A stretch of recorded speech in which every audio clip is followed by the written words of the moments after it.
पौराणिक कथाओं के अनुसार समतापुर नगर में मधुसूदन नाम का एक व्यक्ति रहता था। वह बहुत धनवान था।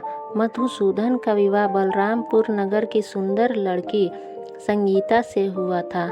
एक बार मधुसूदन अपनी पत्नी को लेने बुधवार के दिन बलरामपुर गया।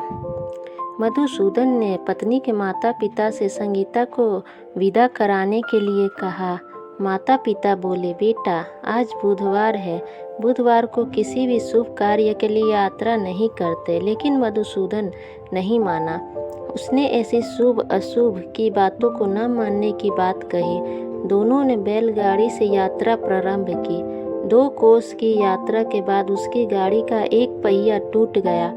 वहां से दोनों ने पैदल ही यात्रा शुरू की। रास्ते में संगीता को प्यास लगी। मधुसूदन उसे एक पेड़ के नीचे बैठाकर जल लेने चला गया। थोड़ी देर बाद जब मधुसूदन कहीं से जल लेकर वापस आया तो वह बुरी तरह हैरान हो उठा, क्योंकि उसकी पत्नी के पास उसकी ही शक्ल सूरत का एक दूसरा व्यक्ति बैठा था। संगीता भी मधुसूदन को देखकर हैरान रह गई। वह दोनों में कोई अंतर नहीं कर पाई। मधुसूदन ने उस व्यक्ति से पूछा, तुम कौन हो और मेरी पत्नी के पास क्यों बैठे हो? मधुसूदन की बात सुनकर उस व्यक्ति ने कहा, अरे भाई, यह मेरी पत्नी संगीता है। मैं अपनी पत्नी को ससुराल से विदा करा कर लाया हूँ। लेकिन तुम कौन हो जो मुझसे ऐसा प्रश्न कर रहे हो?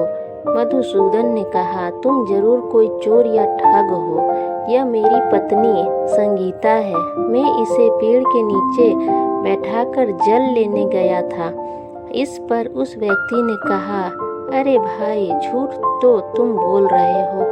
संगीता को प्यास लगने पर जल लेने तो मैं गया था। मैंने तो जल लाकर अपनी पत्नी को पिला भी दिया है।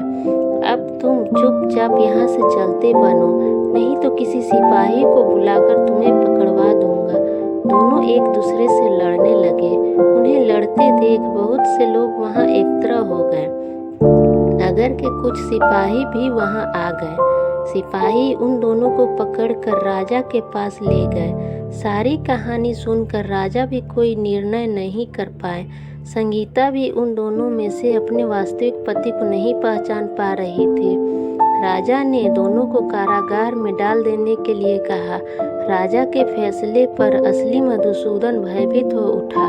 तभी आकाशवाणी हुई, मधुसूदन, तूने संगीता के माता पिता की बात नहीं मानी और बुधवार के दिन अपनी ससुराल से प्रस्थान किया। यह सब बुद्धदेव के प्रकोप से हो रहा है। मधुसूदन ने भगवान बुद्धदेव से प्रार्थना की कि हे भगवान बुद्धदेव, मुझे क्षमा कर दीजिए। मुझसे बहुत बड़ी गलती हुई। भविष्य में अब कभी बुधवार के दिन यात्रा नहीं करूंगा और सदैव बुधवार को आपका व्रत किया करूंगा। मधुसूदन की प्रार्थना करने से भगवान बुद्धदेव ने उसे क्षमा कर दिया। तभी दूसरा व्यक्ति राजा के सामने से गायब हो गया। राजा और दूसरे लोग इस चमत्कार को देखकर हैरान हो गए। भगवान बुद्धदेव की इस अनुकंपा से राजा ने मधुसूदन और उसकी पत्नी को सम्मान पूर्वक विदा किया। कुछ दूर चलने पर रास्ते में उन्हें बैलगाड़ी मिल गई। बैलगाड़ी का टूटा हुआ पहिया भी जुड़ा हुआ था। दोनों उसमें बैठकर समतापुर की ओर चल दिए। मधुसूदन और उसकी पत्नी संगीता दोनों बुधवार को व्रत करते हुए आनंद पूर्वक जीवन यापन करने लगे। इस तरह भगवान बुद्धदेव की कृपा से उनके यहाँ खुशियाँ बरसने लगी।